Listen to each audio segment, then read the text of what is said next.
علی کی بیٹی دربار میں پہنچ چکی تھی. یہ دربار صرف سپاہیوں میں نہیں سی، غیر ملکی سفیر، دوسرے ملکوں کے وفود لوگ دربار میں بیٹھے ہوئے تھے. دربار سجا ہوا تھا. ان وفود میں، ان غیر ملکی سفیروں میں عیسائی بھی تھے، یہودی بھی تھے، مجوسی بھی تھے. انہوں نے پوچھا یزید یہ کون ہے؟ اس نے کہا محمد کی بیٹی. اس نے کہا تو نے کیا کیا؟ اس نے کہا میں نے نبی کے بیٹے کو قتل کیا. انہوں نے کہا کیوں قتل کیا؟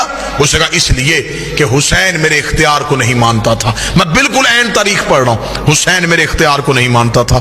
اگر حسین میرے اختیار کو مان لیتا میں کبھی بھی حسین کو قتل نہ کرتا. حسین نے میرا اختیار نہیں مانا، اسے چاہیے تھا وہ میری بیعت کر لیتا. اس نے اختیار کو نہیں مانا، میں نے قتل کروا دیا. علی کی بیٹی کی کان میں یہ آواز آئی. بی بی 2 قدم آگے بڑھی، آگے بڑھ گئی. یزید تو کہتا ہے ہم نے تیرے اختیار کو نہیں مانا، تیرے دربار میں روشن دانوں سے ہوا کا شور آ رہا ہے، میں تجھ سے بات کرنا چاہتی ہوں، تھوڑی دیر کے لیے ہوا روک. جب بی بی نے کہا تھوڑی دیر کے لیے ہوا روک، یزید یہ کہتا علی کی بیٹی میں ہوا کیسے روکوں؟ بی بی دیکھتی کہاں ہے تیرا اختیار؟ تو کہہ رہا تھا کہ تیرا اختیار ہم نے نہیں مانا، اختیار آزما. روشن دان سے ہوا روک. اس علی کی بیٹی یہ میرے بس میں نہیں. بیوی نے کہا تیرے دربار میں سپاہی گھوڑوں پہ بیٹھے، گھوڑے سم اٹھا کے زمین پہ مار رہے ہیں، سموں کا شور آ رہا ہے، تھوڑی دیر کے لیے سم روک. اس علی کی بیٹی میرے بس میں نہیں. جملہ بی بی نے اتنا وزنی کا کھڑے بھی ہو جو جملے کا قد بڑا ہے. بی بی دیکھا تھی تیرے جانور بھی تیرے اختیار میں نہیں،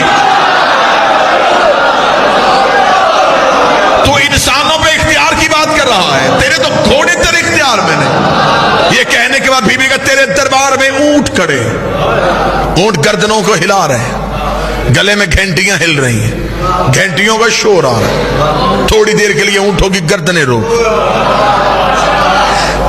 اب غیر ملکی سفیر سن رہے تھے، پورا دربار سن رہا تھا، اور اکیلی علی کی بیٹی بول رہی تھی.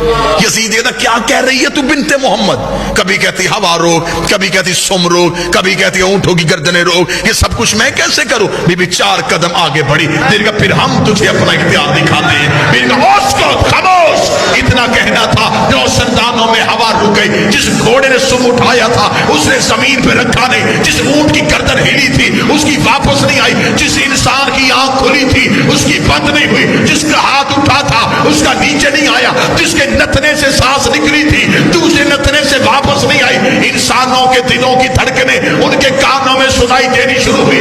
جب پورا دربار پتھر کا ہو گیا، علی کی بیٹی چلتی ہوئی یزید کے تخت کے سامنے آئی. بی بی نے ہاتھ کا اشارہ کیا، یزید کی ناپاک روح اس کے بدن میں واپس آئی.